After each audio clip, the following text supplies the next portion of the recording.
ਬੱਚਿਓ ਅੱਜ ਦੇ BA 4th ਸਮੈਸਟਰ ਦੀ ਵਰਚੁਅਲ ਕਲਾਸ ਦੇ ਵਿੱਚ ਤੁਹਾਡਾ ਸਵਾਗਤ ਹੈ। ਅੱਜ ਦੇ ਲੈਕਚਰ ਦੇ ਵਿੱਚ ਅਸੀਂ ਇੱਕ ਨਵਾਂ ਚੈਪਟਰ ਜਿਹੜਾ ਹੈਗਾ ਉਹ ਸ਼ੁਰੂ ਕਰਾਂਗੇ। ਇਹ ਫਸਟ ਯੂਨਿਟ ਦਾ ਜਿਹੜਾ ਤੀਸਰਾ ਚੈਪਟਰ ਹੈਗਾ, ਇਹਦੇ ਵਿੱਚ ਅਸੀਂ ਖੇਤਰੀ ਦਲਾਂ ਉੱਤੇ ਚਰਚਾ ਕਰਾਂਗੇ। ਜਿਹੜਾ ਸੈਕੰਡ ਚੈਪਟਰ ਸੀਗਾ ਫਸਟ ਯੂਨਿਟ ਦਾ, ਉਹਦੇ ਵਿੱਚ ਅਸੀਂ ਜਿਹੜੀਆਂ ਨੈਸ਼ਨਲ ਪੋਲੀਟੀਕਲ ਪਾਰਟੀਜ਼ ਸੀਗੀਆਂ ਉਹਨਾਂ ਉੱਤੇ ਜਿਹੜਾ ਹੈ ਚਰਚਾ ਜਿਹੜੀ ਹੈ ਉਹ ਕੀਤੀ ਸੀ। ਠੀਕ ਹੈ ਜੀ। ਉਹਦੇ ਵਿੱਚ ਅਸੀਂ 6 ਜਿਹੜੇ ਰਾਜਨੀਤਿਕ ਦਲ ਹੈਗੇ ਆ, 7 ਜਿਹੜੇ ਰਾਜਨੀਤਿਕ ਦਲ ਹੈ, ਪ੍ਰਮੁੱਖ ਰਾਜਨੀਤਿਕ ਦਲ ਹੈ, ਉਹਨਾਂ ਉੱਤੇ ਜਿਹੜਾ ਹੈ ਚਰਚਾ ਕੀਤੀ ਸੀ। ਕਿਹੜੇ ਕਿਹੜੇ ਦਲਾਂ ਉੱਤੇ ਚਰਚਾ ਕੀਤੀ ਸੀ? ਕਾਂਗਰਸ, ਭਾਰਤੀ ਰਾਸ਼ਟਰੀ ਕਾਂਗਰਸ ਜਾਂ ਕਾਂਗਰਸ ਆਈ, ਭਾਰਤੀ ਜਨਤਾ ਪਾਰਟੀ, ਬਹੁਜਨ ਸਮਾਜ ਪਾਰਟੀ। ਬਹੁਜਨ ਸਮਾਜ ਪਾਰਟੀ ਤੋਂ ਬਾਅਦ ਅਸੀਂ ਜਿਹੜੀ ਹੈ ਗੱਲ ਕੀਤੀ ਸੀਗੀ ਤ੍ਰਿਣਮੂਲ ਕਾਂਗਰਸ। ਤ੍ਰਿਣਮੂਲ ਕਾਂਗਰਸ ਤੋਂ ਬਾਅਦ ਨੈਸ਼ਨਲਿਸਟ ਕਾਂਗਰਸ ਪਾਰਟੀ। ਇਹ ਕੁਝ ਪ੍ਰਮੁੱਖ ਦਲ ਸੀਗੇ ਅਤੇ ਦੋ ਜਿਹੜੀਆਂ ਖੱਬੇ ਪੱਖੀ ਪਾਰਟੀਆਂ ਸੀ ਉਹ ਵੀ ਅਸੀਂ ਜਿਹੜੀਆਂ ਡਿਸਕਸ ਕੀਤੀਆਂ। ਸੋ ਅੱਜ ਦੀ ਚਰਚਾ ਅਸੀਂ ਖੇਤਰੀ ਦਲਾਂ ਦੇ ਨਾਲ ਆਰੰਭ ਕਰਾਂਗੇ। ਤੇ ਪਹਿਲਾ ਜਿਹੜਾ ਖੇਤਰੀ ਦਲ ਹੈ ਅਸੀਂ ਉਹ DMK ਦੀ ਗੱਲ ਕਰਾਂਗੇ, ਜਿਹੜਾ ਕਿ ਤਾਮਿਲਨਾਡੂ ਅਤੇ ਪੌਂਡੀਚੇਰੀ ਦੇ ਖੇਤਰ ਦੇ ਵਿੱਚ ਪ੍ਰਭਾਵੀ ਰੂਪ ਨਾਲ ਜਿਹੜਾ ਹੈ ਆਪਣੀ ਰਾਜਨੀਤੀ ਕਰ ਰਿਹਾ ਹੈ, ਜਾਂ ਉਹਦਾ ਰਾਜਨੀਤਿਕ ਪ੍ਰਭਾਵ ਜਿਹੜਾ ਹੈ ਇਹ ਦੋਨੋਂ ਜਿਹੜੇ ਖੇਤਰ ਹੈ ਉਹਨਾਂ ਤੱਕ ਜਿਹੜਾ ਹੈਗਾ ਸੀਮਿਤ। ਠੀਕ ਹੈ ਜੀ। ਸੋ ਮੈਂ ਹੁਣ ਆਪਣਾ ਜਿਹੜਾ ਅੱਜ ਦਾ ਲੈਕਚਰ ਹੈ ਉਹਨੂੰ ਆਰੰਭ ਕਰਦਾ। ਤੇ ਮੈਂ ਤੁਹਾਡੇ ਨਾਲ ਇੱਥੇ ਜਿਹੜਾ ਇੱਕ ਡਾਕੂਮੈਂਟ ਹੈਗਾ ਹੈ ਉਹ ਸ਼ੇਅਰ ਕਰਨ ਲੱਗਾ ਹਾਂ। ਠੀਕ ਹੈ। ਇਸ ਤੋਂ ਪਹਿਲਾਂ ਅਸੀਂ DMK ਬਾਰੇ ਜਿਹੜੀ ਹੈ ਚਰਚਾ ਕਰੀਏ। ਸਾਨੂੰ ਸਾਰਿਆਂ ਨੂੰ ਪਹਿਲਾਂ ਜਿਹੜਾ ਇਹ ਪਤਾ ਹੋਣਾ ਚਾਹੀਦਾ ਹੈ ਕਿ ਖੇਤਰੀ ਦਲ ਕੀ ਹੁੰਦਾ, ਜਾਂ ਖੇਤਰੀ ਦਲਾਂ ਦੀ ਜਿਹੜੀ ਭੂਮਿਕਾ ਹੈ ਉਹ ਕੀ ਹੈ ਭਾਰਤ ਦੇ ਵਿੱਚ। ਭਾਰਤ ਦੇ ਵਿੱਚ ਕੇਵਲ ਜਿਹੜੇ ਰਾਸ਼ਟਰੀ ਰਾਜਨੀਤਿਕ ਦਲ ਹੈਗੇ ਆ ਉਹ ਇੰਪੋਰਟੈਂਟ ਨਹੀਂ ਹੈ। ਕੇਂਦਰੀ ਰਾਜਨੀਤੀ ਦੇ ਵਿੱਚ ਜਿਹੜੇ ਦਲ ਖੇਤਰੀ ਦਲ ਹੈਗੇ ਆ ਉਹਨਾਂ ਦੀ ਆਪਣੀ ਭੂਮਿਕਾ। ਕਈ ਵਾਰੀ ਤਾਂ ਕੇਂਦਰ ਦੇ ਵਿੱਚ ਉਹਨਾਂ ਦੇ ਜਿਹੜੇ ਬਲਬੂਤੇ ਉੱਤੇ ਹੀ ਸਰਕਾਰ ਬਣੀ, ਉਹਨਾਂ ਦੇ ਬਲਬੂਤੇ ਤੇ ਹੀ ਸਰਕਾਰਾਂ ਜਿਹੜੀਆਂ ਚੱਲਦੀਆਂ ਜਾਂ ਬਣੀਆਂ। ਜਿੱਦਾਂ ਅਗਰ ਅਸੀਂ ਗੱਲ ਕਰੀਏ 1977 ਦੀ, ਤੇ 1977 ਦੇ ਵਿੱਚ ਵੀ ਜਿਹੜੇ ਖੇਤਰੀ ਪਾਰਟੀਆਂ ਸੀਗੀਆਂ ਉਹਨਾਂ ਨੇ ਕਾਫੀ ਜਿਹੜੀ ਹੈ ਭੂਮਿਕਾ ਜਿਹੜੀ ਸੀਗੀ ਉਹ ਨਿਭਾਈ ਸੀ ਸੈਂਟਰ ਦੇ ਵਿੱਚ ਸਰਕਾਰ ਫਾਰਮੇਸ਼ਨ ਦੇ ਵਿੱਚ। ਜੇ 1989 ਦੀ ਗੱਲ ਕਰੀਏ, ਜਦੋਂ ਨੈਸ਼ਨਲ ਫਰੰਟ ਨੇ ਆਪਣੀ ਕੇਂਦਰ ਦੇ ਵਿੱਚ ਸਰਕਾਰ ਬਣਾਈ ਸੀ, ਇਹ ਦੂਜੀ ਗੈਰ ਕਾਂਗਰਸੀ ਸਰਕਾਰ ਸੀ ਭਾਰਤ ਤੇ ਇਲੈਕਟਰਲ ਪੋਲਿਟਿਕਸ ਦੇ ਵਿੱਚ, ਜਾਂ ਭਾਰਤ ਦੀ ਜਿਹੜਾ ਹੈ ਜਮਹੂਰੀਅਤ ਦੇ ਵਿੱਚ। ਉਸ ਤੋਂ ਬਾਅਦ ਜਿਹੜਾ ਹੈ 96 ਦੇ ਵਿੱਚ, 98 ਦੇ ਵਿੱਚ ਤੇ 99 ਦੇ ਵਿੱਚ, ਅਤੇ ਉਸ ਤੋਂ ਬਾਅਦ 2004 ਤੋਂ ਲੈ ਕੇ 2014 ਤੱਕ ਅਗਰ ਗੱਲ ਕਰੀਏ ਤਾਂ ਉਹਦੇ ਵਿੱਚ ਉਹਨਾਂ ਸਰਕਾਰਾਂ ਦੇ ਵਿੱਚ ਵੀ ਖੇਤਰੀ ਦਲਾਂ ਦੀ ਜਿਹੜੀ ਸੀ ਅਹਿਮ ਭੂਮਿਕਾ ਸੀ। ਖੇਤਰੀ ਦਲਾਂ ਦੀ ਰਾਜਨੀਤੀ ਨੂੰ ਅਸੀਂ ਨੈਗਲੈਕਟ ਨਹੀਂ ਕਰ ਸਕਦੇ। ਕੁਝ ਸਟੇਟਸ ਭਾਰਤ ਦੇ ਵਿੱਚ ਇਹੋ ਜਿਹੀਆਂ ਹਨ ਜਿਨ੍ਹਾਂ ਦੇ ਵਿੱਚ ਜਿਹੜੇ ਖੇਤਰੀ ਦਲ, ਜਿਹੜੇ ਰਾਸ਼ਟਰੀ ਰਾਜਨੀਤਿਕ ਦਲ ਹੈਗੇ ਆ, ਉਹਨਾਂ ਨਾਲੋਂ ਜ਼ਿਆਦਾ ਪ੍ਰਭਾਵੀ ਭੂਮਿਕਾ ਨਿਭਾ ਰਹੇ। ਜਿੱਦਾਂ ਅਸੀਂ ਉੱਤਰ ਪ੍ਰਦੇਸ਼ ਦੀ ਗੱਲ ਕਰੀਏ, ਜਿਹੜਾ ਕਿ ਸਭ ਨਾਲੋਂ ਵੱਡਾ ਪ੍ਰਾਂਤ ਹੈ ਭਾਰਤ ਦੇ ਵਿੱਚ, ਉਹਦੇ ਵਿੱਚ ਸਮਾਜਵਾਦੀ ਪਾਰਟੀ ਸਭ ਤੋਂ ਵੱਡਾ ਜਿਹੜਾ ਹੈ ਖੇਤਰੀ ਦਲ ਹੈਗਾ, ਜਿਹੜਾ ਕਿ ਬਹੁਤ ਅਹਿਮ ਭੂਮਿਕਾ ਨਿਭਾਉਂਦਾ ਹੈ ਉੱਥੇ, ਔਰ ਕਈ ਵਾਰੀ ਸੱਤਾ ਦੇ ਵਿੱਚ ਵੀ ਰਹਿ। ਕਿਉਂਕਿ ਅਗਰ ਉੱਤਰ ਪ੍ਰਦੇਸ਼ ਦੀ ਆਪਾਂ ਗੱਲ ਕਰੀਏ ਤੇ ਉੱਤਰ ਪ੍ਰਦੇਸ਼ ਦੇ ਵਿੱਚ ਜਿਹੜਾ ਕਾਂਗਰਸ ਹੈ ਰਾਸ਼ਟਰੀ ਰਾਜਨੀਤਿਕ ਦਲ ਦੇ ਰੂਪ ਦੇ ਵਿੱਚ, ਉਹਦੀ ਜਿਹੜਾ ਅਸਤਿਤਵ ਜਾਂ ਉਹਦੀ ਹੋਂਦ ਉਹਦੀ ਜਿਹੜੀ ਮਜ਼ਬੂਤੀ ਹੈ ਉਹ ਬਹੁਤ ਘੱਟ ਗਈ ਹੈ। ਉਹ ਹੈ ਹੀ ਨਹੀਂ, ਮਤਲਬ ਨॉन एग्जिस्टेंट है। अगर राष्ट्रीय राजनीतिक दल की गल करिए यूपी ਦੇ ਵਿੱਚ ਤੇ ਬੀਜੇਪੀ ਦੀ ਇਸ ਵੇਲੇ ਉੱਥੇ ਸਰਕਾਰ ਹੈਗੀ ਹੈ ਤੇ ਬੀਜੇਪੀ ਨੇ ਵੀ ਕਈ ਵਾਰੀ ਖੇਤਰੀ ਦਲਾਂ ਨਾਲ ਮਿਲ ਕੇ ਯੂਪੀ ਦੇ ਵਿੱਚ ਸਰਕਾਰ ਬਣਾਈ। ਜਿੱਦਾਂ ਅਗਰ ਅਸੀਂ ਗੱਲ ਕਰੀਏ 90 ਦੇ ਦਸ਼ਕ ਦੀ ਜਾਂ 2000 ਤੋਂ ਲੈ ਕੇ 2010 ਤੱਕ ਦੇ ਦਸ਼ਕ ਦੀ, ਉਹ ਇਹਨਾਂ ਦੋਨਾਂ ਦਸ਼ਕਾਂ ਦੇ ਵਿੱਚ ਜਿਹੜਾ ਬੀਐਸਪੀ ਦੇ ਨਾਲ ਮਿਲ ਕੇ ਕਈ ਵਾਰੀ ਜਿਹੜਾ ਹੈ ਭਾਰਤੀ ਜਨਤਾ ਪਾਰਟੀ ਨੇ ਉੱਤਰ ਪ੍ਰਦੇਸ਼ ਦੇ ਵਿੱਚ ਆਪਣੀ ਜਿਹੜੀ ਸੀ ਸਰਕਾਰ ਬਣਾਈ ਸੀ। ਠੀਕ ਹੈ ਜੀ। ਫਿਰ ਪਿਛਲੀ ਵਾਰੀ ਜਿਹੜੀ ਕਾਂਗਰਸ ਪਾਰਟੀ ਸੀ ਪਿਛਲੇ ਚੋਣਾਂ ਦੇ ਵਿੱਚ, ਜਦੋਂ ਅਸੈਂਬਲੀ ਚੋਣਾਂ ਹੋਈਆਂ ਸੀਗੀਆਂ 2017 ਦੇ ਵਿੱਚ ਉੱਤਰ ਪ੍ਰਦੇਸ਼ ਦੇ ਵਿੱਚ, ਉਹਦੇ ਵਿੱਚ ਜਿਹੜੀ ਕਾਂਗਰਸ ਸੀਗੀ ਉਹਨੇ ਸਮਾਜਵਾਦੀ ਪਾਰਟੀ ਦੇ ਨਾਲ ਜਿਹੜਾ ਸੀਗਾ ਸਮਝੌਤਾ ਕੀਤਾ ਸੀ। ਜਦੋਂ ਪਹਿਲੀ ਵਾਰੀ ਐਨਡੀਏ ਦੀ ਸਰਕਾਰ ਬਣੀ ਫੁੱਲ ਫਲੈਜ ਗਵਰਨਮੈਂਟ 98 ਦੇ ਵਿੱਚ, ਉਦੋਂ ਐਨਡੀਏ ਦੇ ਵਿੱਚ 24 ਖੇਤਰੀ ਦਲ ਸੀਗੇ ਜਿਨ੍ਹਾਂ ਨੇ ਇੱਕ ਰਾਸ਼ਟਰੀ ਰਾਜਨੀਤਿਕ ਦਲ ਨਾਲ ਮਿਲ ਕੇ ਜਿਹੜੀ ਸੀ ਸਰਕਾਰ ਬਣਾਈ। ਔਰ ਖੇਤਰੀ ਦਲਾਂ ਦਾ ਅਗਰ ਅਸੀਂ ਇਤਿਹਾਸ ਦੇਖੀਏ ਬਹੁਤ ਪੁਰਾਣਾ ਹੈ, ਇਤਿਹਾਸ ਹੁੰਦਾ ਨਹੀਂ ਹੈ। ਜਦੋਂ ਤੋਂ ਭਾਰਤ ਦੇ ਵਿੱਚ ਇਲੈਕਟੋਰਲ ਪੋਲਿਟਿਕਸ ਸ਼ੁਰੂ ਨਹੀਂ ਹੋਈ ਸੀ, ਉਸ ਤੋਂ ਪਹਿਲਾਂ ਵੀ ਜਿਹੜਾ ਹੈ ਕੁਝ ਖੇਤਰੀ ਦਲ ਜਿਹੜੇ ਹੈ ਐਗਜ਼ਿਸਟ ਕਰਦੇ ਸੀਗੇ। ਬਿਫੋਰ ਅਗਰ ਆਪਾਂ ਇੰਡੀਪੈਂਡੈਂਸ ਦੀ ਗੱਲ ਕਰੀਏ ਤਾਂ ਕੁਝ ਖੇਤਰੀ ਦਲ ਐਗਜ਼ਿਸਟ ਕਰਦੇ ਸੀ, ਕੁਝ ਰਾਸ਼ਟਰੀ ਰਾਜਨੀਤਿਕ ਪਾਰਟੀਆਂ ਸੀ। ਜਦੋਂ ਪਹਿਲਾ ਜਨਰਲ ਇਲੈਕਸ਼ਨ ਹੋਇਆ ਸੀ ਤੇ ਪਹਿਲੇ ਜਨਰਲ ਇਲੈਕਸ਼ਨ 1952 ਚ ਹੋਇਆ ਸੀ, ਲੋਕ ਸਭਾ ਦਾ ਪਹਿਲਾ ਇਲੈਕਸ਼ਨ, ਉਹਦੀ ਸਮਾਪਤੀ ਤੋਂ ਬਾਅਦ 14 ਜਿਹੜੇ ਸੀਗੇ ਰਾਸ਼ਟਰੀ ਰਾਜਨੀਤਿਕ ਦਲ ਸੀਗੇ ਤੇ 33 ਖੇਤਰੀਆਂ ਪਾਰਟੀਆਂ ਸੀ ਉਸ ਵੇਲੇ। ਅਗਰ ਪਹਿਲੇ ਦੇ ਸਿਰਫ ਸਮੇਂ ਤੇ ਪਰਿਸਥਿਤੀਆਂ ਅਨੁਸਾਰ ਜਿਹੜਾ ਖੇਤਰੀ ਦਲ ਹੈ ਔਰ ਜਿਹੜੇ ਰਾਸ਼ਟਰੀ ਰਾਜਨੀਤਿਕ ਦਲ ਹੈ ਉਹਨਾਂ ਦੀ ਜਿਹੜੀ ਰਾਜਨੀਤਿਕ ਜਿਹੜੀ ਕਹ ਲਓ ਇੰਪੋਰਟੈਂਸ ਘਟਦੀ ਤੇ ਅਤੇ ਵੱਧਦੀ ਰਹੀ, ਘਟਦੀ ਅਤੇ ਵੱਧਦੀ ਰਹੀ। ਠੀਕ ਹੈ ਜੀ। ਹੁਣ ਇਸ ਵੇਲੇ ਅਗਰ ਅਸੀਂ ਖੇਤਰੀ ਦਲ ਨੂੰ ਪਰਿਭਾਸ਼ਿਤ ਕਰਨਾ ਹੋਵੇ, ਅਗਰ ਬਹੁਤ ਸਿੰਪਲ ਪਰਿਭਾਸ਼ਾ ਦੇਣੀ ਹੋਵੇ ਖੇਤਰੀ ਦਲ ਦੀ, ਤਾਂ ਸਭ ਤੋਂ ਸਿੰਪਲ ਜਿਹੜੀ ਪਰਿਭਾਸ਼ਾ ਹੁੰਦੀ ਹੈ ਖੇਤਰੀ ਦਲ ਦੀ, ਉਹ ਹੁੰਦੀ ਹੈ ਇਹੋ ਜਿਹੀ ਪਾਰਟੀ ਜਿਹਦਾ ਪ੍ਰਭਾਵ 1, 2 ਜਾਂ 3 ਰਾਜਾਂ ਦੇ ਵਿੱਚ, ਠੀਕ ਹੈ, ਉਹ ਕੁਝ ਖੇਤਰਾਂ ਤੱਕ ਸੀਮਿਤ ਹੋਵੇ, ਤਾਂ ਹੀ ਕਰਕੇ ਉਹਨੂੰ ਜਿਹੜਾ ਹੈਗਾ ਖੇਤਰੀ ਪਾਰਟੀ ਜਿਹੜਾ ਕਿਹਾ ਜਾਂਦਾ। ਠੀਕ ਹੈ। ਹੁਣ ਭਾਰਤ ਦੇ ਵਿੱਚ ਅਗਰ ਅਸੀਂ ਰਾਸ਼ਟਰਵਾਦ ਦੀ ਗੱਲ ਕਰੀਏ ਔਰ ਰਾਸ਼ਟਰਵਾਦ ਨੂੰ ਅਸੀਂ ਖੇਤਰਵਾਦ ਦੇ ਨਾਲ ਜੋੜ ਕੇ ਵੇਖੀਏ, ਤੇ ਖੇਤਰੀ ਜਿਹੜੀ ਪ੍ਰੈਫਰੈਂਸਿਸ ਹੈਗੀਆਂ ਲੋਕਾਂ ਦੀਆਂ, ਉਹ ਜ਼ਿਆਦਾ ਜਿਹੜਾ ਹੈ ਮਹੱਤਵ ਰੱਖਦੀ, ਉਹਨਾਂ ਦਾ ਜਿਹੜਾ ਹੈਗਾ ਜ਼ਿਆਦਾ ਮਹੱਤਵ ਹੈਗਾ। ਸੋ ਕਹਿਣ ਦਾ ਮਤਲਬ ਇੱਥੇ ਇਹ ਹੈ ਕਿ ਅਸੀਂ ਨਾ ਤਾਂ ਭਾਰਤ ਦੇ ਵਿੱਚ ਰਾਸ਼ਟਰੀ ਰਾਜਨੀਤਿਕ ਦਲਾਂ ਦੀ, ਨਾ ਹੀ ਖੇਤਰੀ ਰਾਜਨੀਤਿਕ ਦਲਾਂ ਦੀ ਭੂਮਿਕਾ ਨੂੰ ਘੱਟ ਆਂਕ ਸਕਦੇ ਹਾਂ। ਖੇਤਰੀ ਦਲਾਂ ਦੀ ਭੂਮਿਕਾ ਨੂੰ ਵੀ ਉਨੇ ਹੀ ਸ਼ਿੱਦਤ ਨਾਲ ਸਾਨੂੰ ਆਂਕਣਾ ਚਾਹੀਦਾ ਹੈ ਜਿੰਨੀ ਸ਼ਿੱਦਤ ਨਾਲ ਅਸੀਂ ਰਾਸ਼ਟਰੀ ਰਾਜਨੀਤਿਕ ਦਲਾਂ ਨੂੰ ਇੰਪੋਰਟੈਂਸ ਜਿਹੜੀ ਹੈ ਉਹ ਦੇਣੀ।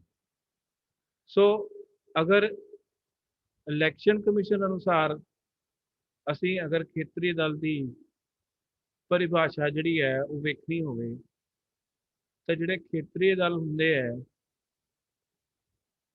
ਬੇਸਿਕਲੀ ਉਹੀ ਪਰਿਭਾਸ਼ਾ ਹੈ ਜਿਹੜੀ ਪਰਿਭਾਸ਼ਾ ਮੈਂ ਰਾਸ਼ਟਰੀ ਰਾਜਨੀਤਿਕ ਦਲਾਂ ਦੀ ਦੱਸੀ ਸੀ। ਮਤਲਬ ਉਹਨੂੰ ਪੂਰੇ ਭਾਰਤ ਦੇ ਵਿੱਚੋਂ 6% ਵੋਟਾਂ ਮਿਲਣੀਆਂ ਚਾਹੀਦੀਆਂ ਲੋਕ ਸਭਾ ਇਲੈਕਸ਼ਨ, ਜਾਂ 11 ਸੀਟਾਂ, ਜਾਂ 2% ਜਿਹੜੇ ਆ ਵੋਟਾਂ ਕਿਸੇ 3-4 ਰਾਜਾਂ ਦੇ ਵਿੱਚ। ਉਹ ਪਰਸੈਂਟੇਜ ਦੇ ਹਿਸਾਬ ਨਾਲ ਜਿਹੜਾ ਹੈ ਰਾਜਨੀਤਿਕ ਦਲਾਂ ਅਤੇ ਖੇਤਰੀ ਦਲਾਂ ਨੂੰ ਪਰਿਭਾਸ਼ਿਤ ਜਿਹੜਾ ਹੈ ਕੀਤਾ ਜਾਂਦਾ। ਇਲੈਕਟੋਰਲ ਪੋਲਿਟਿਕਸ ਦੇ ਵਿੱਚ ਜਾਂ ਇਲੈਕਟੋਰਲ ਰਾਜਨੀਤੀ ਦੇ ਵਿੱਚ ਜੋ ਉਹਨਾਂ ਦੀ ਇਲੈਕਸ਼ਨਾਂ ਦੇ ਵਿੱਚ ਕਾਰਗੁਜ਼ਾਰੀ ਰਹਿੰਦੀ ਹੈ, ਉਹਦੇ ਅਨੁਸਾਰ ਕਿਸੇ ਵੀ ਪਾਰਟੀ ਨੂੰ ਰਾਸ਼ਟਰੀ ਰਾਜਨੀਤਿਕ ਦਲ ਅਤੇ ਖੇਤਰੀ ਦਲ ਦਾ ਜਿਹੜਾ ਹੈ ਦਰਜਾ ਜਿਹੜਾ ਹੈ ਉਹ ਦਿੱਤਾ ਜਾਂਦਾ। ਸਮਝ ਗਏ ਗੱਲ? ਮੈਨੂੰ ਉਮੀਦ ਹੈ ਕਿ ਤੁਸੀਂ ਸਮਝ ਗਏ ਹੋਵੋਗੇ। ਔਰ ਮੈਂ ਤੁਹਾਨੂੰ ਬਾਰ-ਬਾਰ ਜਦੋਂ ਆਪਾਂ ਡਾਊਟ ਸੈਸ਼ਨ ਲੈਂਦੇ ਹਾਂ, ਅਸੀਂ ਬਾਰ-ਬਾਰ ਤੁਹਾਨੂੰ ਜਿਹੜਾ ਹੈਗਾ ਇਹ ਗੱਲ ਮੈਂ ਤੁਹਾਨੂੰ ਦੱਸਦਾ ਹਾਂ। ਇਹ ਬਾਰ-ਬਾਰ ਮੈਂ ਗੱਲ ਦੱਸੀ ਹੈ, ਪਰਿਭਾਸ਼ਾਵਾਂ ਵੀ ਤੁਹਾਨੂੰ ਬਾਰ-ਬਾਰ ਦੱਸੀਆਂ ਹੈ। ਠੀਕ ਹੈ ਜੀ। ਔਰ ਮੈਂ ਤੁਹਾਨੂੰ ਇਹ ਵੀ ਦੱਸਿਆ ਸੀਗਾ ਕਿ ਅਲੱਗ-ਅਲੱਗ ਪਾਰਟੀਆਂ ਦੀ ਜਿਹੜੀ ਫਾਰਮੇਸ਼ਨ ਹੈ ਉਹ ਕਦੋਂ ਹੋਈ। ਸੋ ਅਗਰ ਅਸੀਂ ਇਸ ਲੜੀ ਦੇ ਵਿੱਚ ਪਹਿਲਾ ਖੇਤਰੀ ਦਲ ਦੇਖੀਏ, ਉਹ ਹੈਗਾ ਡੀਐਮਕੇ। ਹੁਣ ਡੀਐਮਕੇ ਦੀ ਜਿਹੜੀ ਫੁੱਲ ਫਾਰਮ ਹੈ, ਡੀਐਮਕੇ ਨੂੰ ਅਸੀਂ ਕਹਿੰਦੇ ਆ द्रविड़ नेत्रा कजगम, ठीक है, translated as Dravidian progressive federation. ਆ ਦੇਖੋ ਇੱਥੇ ਮੈਂ ਜਿਹੜੀ ਤੁਹਾਡੇ ਨਾਲ ਡਾਕੂਮੈਂਟ ਸ਼ੇਅਰ ਕੀਤਾ ਹੋਇਆ ਹੈ, ਉਹਦੇ ਵਿੱਚ ਇਹਦੀ ਫੁੱਲ ਫਾਰਮ ਦੱਸੀ ਹੋਈ ਹੈ। ਉਹ ਕਹਿੰਦਾ ਹੈ ਕਿ Dravidian progressive federation is a political party in India which has major influence in the state of Tamil Nadu and Union Territory of Pondicherry। ਇੱਥੇ ਇਹਨਾਂ ਨੇ ਜਿਹੜਾ ਹੈ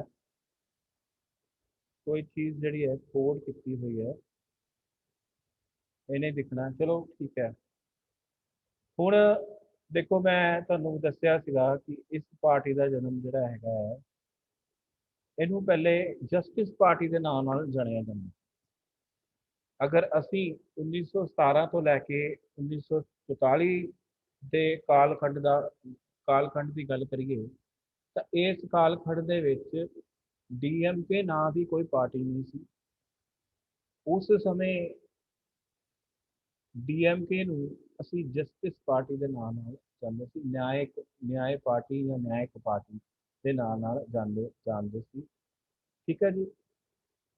ਤਾਂ 1944 ਦੇ ਵਿੱਚ ਜਿਹੜਾ ਸੀਗਾ, ਇਹਨੂੰ ਜਿਹੜਾ ਸੀ ਡਿਫਰੈਂਟ ਫਾਰਮੈਟ ਦੇ ਵਿੱਚ ਇਸ ਪਾਰਟੀ ਨੂੰ ਜਿਹੜਾ ਸੀਗਾ ਲੋਕਾਂ ਦੇ ਸਾਹਮਣੇ ਜਿਹੜਾ ਪੇਸ਼ ਕੀਤਾ ਗਿਆ ਜਾਂ ਰੱਖਿਆ ਗਿਆ। द्रविड़ कजगम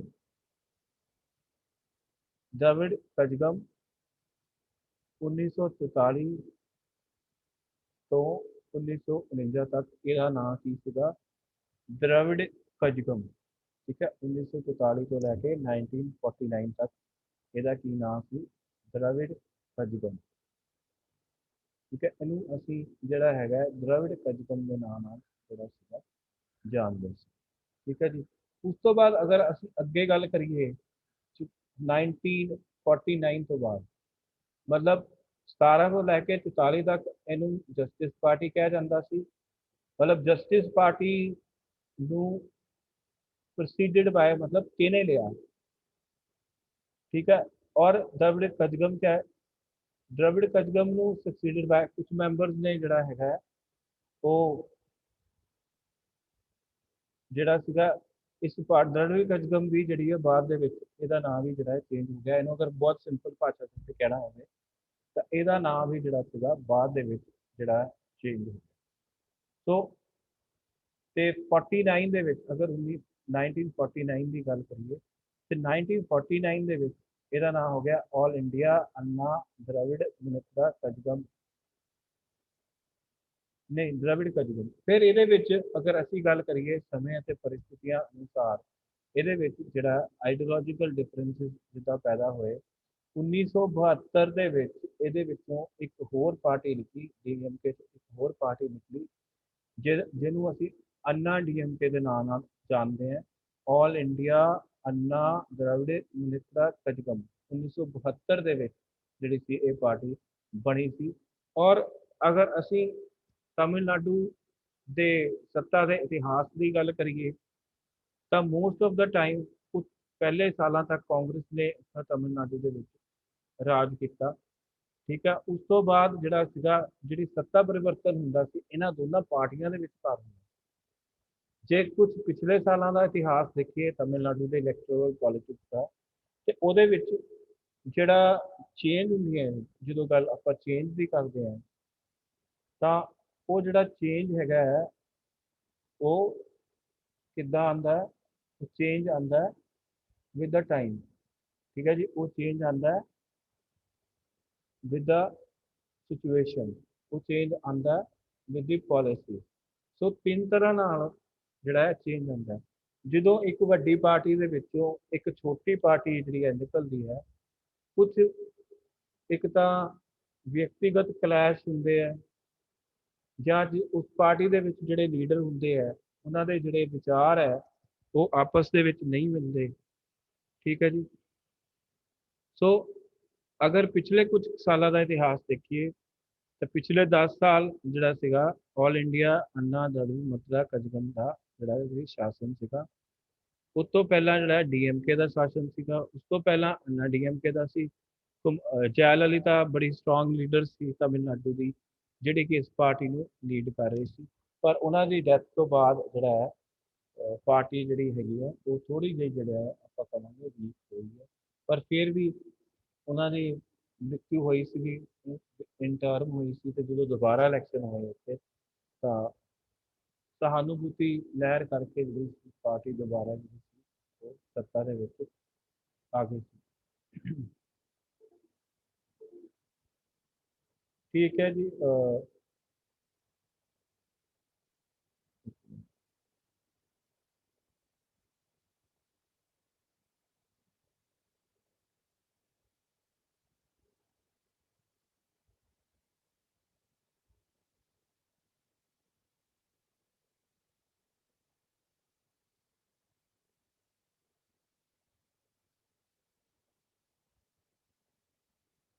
ਸੋ ਵਿੱਚ ਕੁਝ ਜਿਹੜਾ ਗਲਿਚ ਆ ਗਈ ਸੀਗੀ ਜ਼ੂਮ ਦੇ ਵਿੱਚ, ਤਾਂ ਮੈਨੂੰ ਥੋੜਾ ਜਿਹਾ ਜਿਹੜਾ ਹੈ ਲੈਕਚਰ ਮਤਲਬ ਰੋਕਣਾ ਪਿਆ। ਮੈਂ ਦੁਬਾਰਾ ਜਿਹੜੀ ਫਾਈਲ ਜਿਹੜੀ ਹੈਗੀ ਉਹ ਮੈਂ ਸ਼ੇਅਰ ਕਰਨ ਲੱਗਾ ਹੈਗਾ।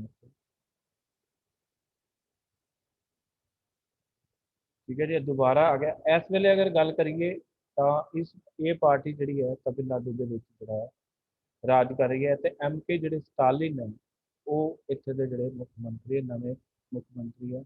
ਇਸ ਤੋਂ ਪਹਿਲੇ ਇਹਨਾਂ ਦੇ ਜਿਹੜੇ ਪਿਤਾ ਜੀ ਸੀਗੇ ਐਮ ਕਰੁਣਾਨਿਧੀ, ਉਹਨਾਂ ਨੇ ਬਹੁਤ ਸਾਲ ਤੱਕ ਜਿਹੜਾ ਹੈ ਉਹ ਤਮਿਲਨਾਡੂ ਦੇ ਜਿਹੜੇ ਸੀ ਮੁੱਖ ਮੰਤਰੀ ਜਿਹੜੇ ਰਹੇ, ਵਾਰੀ ਵਾਰੀ ਬਣਦੇ ਰਹੇ, ਚੇਂਜ ਹੁੰਦਾ ਰਿਹਾ, ਉਹੀ ਮੁੱਖ ਮੰਤਰੀ ਜਿਹੜਾ ਬਣਦੇ ਸੀਗੇ।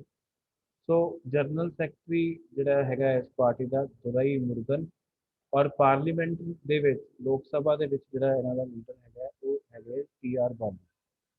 ਉਸ ਤੋਂ ਬਾਅਦ ਇਸ ਪਾਰਟੀ ਦਾ ਜਿਹੜਾ ਕੋਸ਼ਾਧਿਅਕਸ਼ ਹੈ ਉਹ ਵੀ TR ਬਾਲੂ ਨੇ। ਅੱਛਾ, ਇਹ ਪਾਰਟੀ ਨੂੰ ਬਣਾਇਆ ਕਿਹਨੇ ਸੀਗਾ? ਇਹ ਪਾਰਟੀ ਨੂੰ ਬਣਾਇਆ ਸੀਗਾ CN ਅੰਨਾ ਦੁਰਾਈ।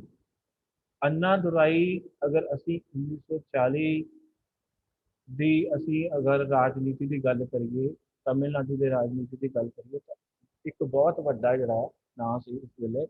ਸੋ ਉਹਨਾਂ ਨੇ ਜਿਹੜਾ ਹੈ ਇਹ ਪਾਰਟੀ ਜਿਹੜੀ ਸੀ ਬਣਾਈ ਸੀਗੀ ਅੰਨਾ ਦੁਰਾਈ ਨੇ। ਦਰਵਿੜ ਕਸਗਮ ਪ੍ਰੋਸੀਡਡ ਬਾਈ ਜਸਟਿਸ ਪਾਰਟੀ। ਇਸ ਤੋਂ ਪਹਿਲਾਂ ਇਹਨੂੰ ਜਸਟਿਸ ਪਾਰਟੀ ਕਿਹਾ ਜਾਂਦਾ ਸੀ 1944 ਦੇ ਵਿੱਚ ਜਿਹੜਾ ਸੀਗਾ। ਔਰ 1949 ਦੇ ਵਿੱਚ ਇਹ ਪਾਰਟੀ ਜਿਹੜੀ ਸੀਗੀ ਐਗਜ਼ਿਸਟੈਂਸ ਦੇ ਵਿੱਚ ਜਿਹੜਾ ਆਈ। ਅਗਰ ਯੂਥ ਵਿੰਗ ਦੀ ਗੱਲ ਕਰੀਏ ਇਹਨਾਂ ਦੀ, ਠੀਕ ਆ, ਹੈੱਡਕੁਆਟਰ ਕਿੱਥੇ ਹੈ ਇਸ ਪਾਰਟੀ ਦਾ? 2 ਨੰਬਰ ਤੇ ਸਾਰੇ ਕੁਐਸਚਨ ਤੁਹਾਨੂੰ ਬਣ ਸਕਦੇ ਆ। ਅੰਨਾ ਅਰੀਵਲਮ, ਅੰਨਾ ਸਲਾਈ, ਚੇन्नई, ਆ ਐਡਰੈਸ ਹੈਗਾ ਜਿੱਥੇ ਇਸ ਪਾਰਟੀ ਦਾ ਜਿਹੜਾ ਆਫਿਸ ਹੈ ਉਹ ਸਟੈਬਲਿਸ਼ ਹੈ। ਨਿਊਜ਼ਪੇਪਰ ਵੀ ਇਸ ਪਾਰਟੀ ਨਾਲ ਰਿਲੇਟਡ ਦੋ ਨਿਕਲਦੇ ਆ, ਦਿਨਕਰਨ ਡੇਲੀ ਜਰਨਲ ਤੇ ਮੁਰਲਸੂਲੀ ਡੇਲੀ ਜਰਨਲ ਤੇ ਦ ਰਾਈਜ਼ਿੰਗ ਜਰਨਲ। ਠੀਕ ਹੈ, ਫਿਰ ਇਹਨਾਂ ਦਾ ਇੱਕ ਟੀਵੀ ਚੈਨਲ ਵੀ ਹੈਗਾ ਹੈ, ਕਾਲਾ ਨਿਗਰ ਟੀਵੀ, ਕਾਲਾ ਨਿਗਰ ਟੀਵੀ। ਠੀਕ ਹੈ ਜੀ।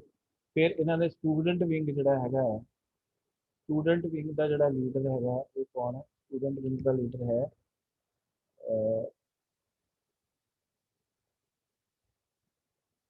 स्टूडेंट विंग का लीडर है DMK मनाविर अन्नी, और यूथ विंग का नाम है DMK इलेनर अनी। थोड़े जे नाम औखे है। लेबर विंग है लैफ्ट प्रोग्रेसिव फैडरेशन। सो मैं ਤੁਹਾਨੂੰ ਦੱਸਿਆ ਸੀਗਾ ਕਿ ਜਿਹੜੇ ਦਬਾਅ ਸਮੂਹ ਹੁੰਦੇ ਆ ਉਹਨਾਂ ਦਾ ਜੁੜਾਵ ਕਿਸੇ ਨਾ ਕਿਸੇ ਜਿਹੜਾ ਰਾਜਨੀਤਿਕ ਦਲ ਹੁੰਦਾ ਹੈ ਉਹਦੇ ਨਾਲ ਹੁੰਦੇ ਆ। ਸੋ ਇਹ ਜਿਹੜੀ ਲੇਬਰ ਫੈਡਰੇਸ਼ਨ ਹੈਗੀ ਹੈ ਇਹਨੂੰ ਆਪਾਂ ਸ਼ਾਰਟ ਕਹਿੰਦੇ ਆ LPF। ਸੋ LPF ਲੇਬਰ ਪ੍ਰੋਗਰੈਸਿਵ ਫੈਡਰੇਸ਼ਨ ਨੂੰ ਜਿਹੜਾ ਹੈਗਾ ਕਿਹਾ ਜਾਂਦਾ।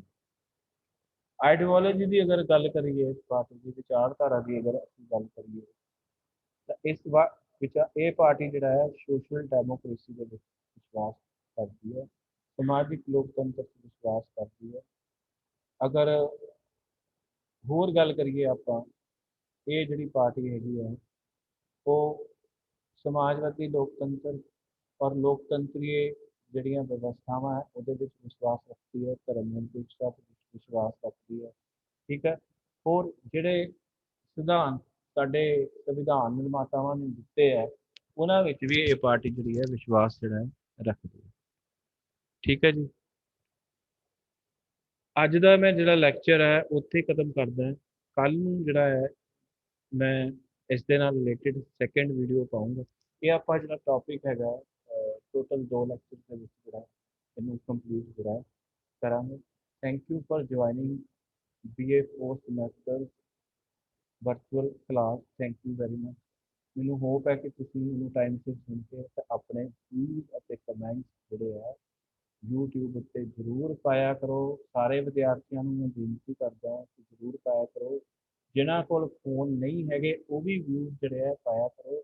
ਔਰ ਇੱਕ ਗੱਲ ਮੈਂ ਤੁਹਾਨੂੰ ਹੋਰ ਕਲੀਅਰ ਕਰਦਾ, ਮੇਰਾ ਚੈਨਲ ਬਾਰੇ ਤੁਸੀਂ ਕਿਸੇ ਨੂੰ ਵੀ ਦੱਸ ਸਕਦੇ ਹੋ। ਜਿਹੜੇ ਤੁਹਾਡੇ ਜਿਹੜੇ ਦੋਸਤ ਮਿੱਤਰ ਨੇ ਜਾਂ ਹੋਰ ਜਿਹੜੇ ਸਾਡੇ ਫਰੈਂਡਸ ਨੇ ਉਹਨਾਂ ਨੂੰ ਤੁਸੀਂ ਵੀਡੀਓ ਸ਼ੇਅਰ ਕਰ ਸਕਦੇ ਹੋ ਜਾਂ ਉਹਨਾਂ ਨੂੰ ਮੇਰਾ ਚੈਨਲ ਦਾ ਜਿਹੜਾ ਲਿੰਕ ਹੈ ਉਹ ਭੇਜ ਸਕਦੇ ਹੋ ਤਾਂ ਕਿ ਉਹ ਚੈਨਲ ਨੂੰ ਸਬਸਕ੍ਰਾਈਬ ਕਰਕੇ ਜਿਹੜਾ ਅਸੀਂ ਮੁੱਖ ਜਿਹੜੇ ਟੌਪਿਕ ਡਿਸਕਸ ਕੀਤੇ ਆਪਣੇ ਸਿਲੇਬਸ 'ਤੇ ਉਹ ਵਿਦਿਆਰਥੀ ਵੀ ਇਹਨਾਂ ਦਾ ਫਾਇਦਾ ਜਿਹੜਾ ਹੈ। Thank you.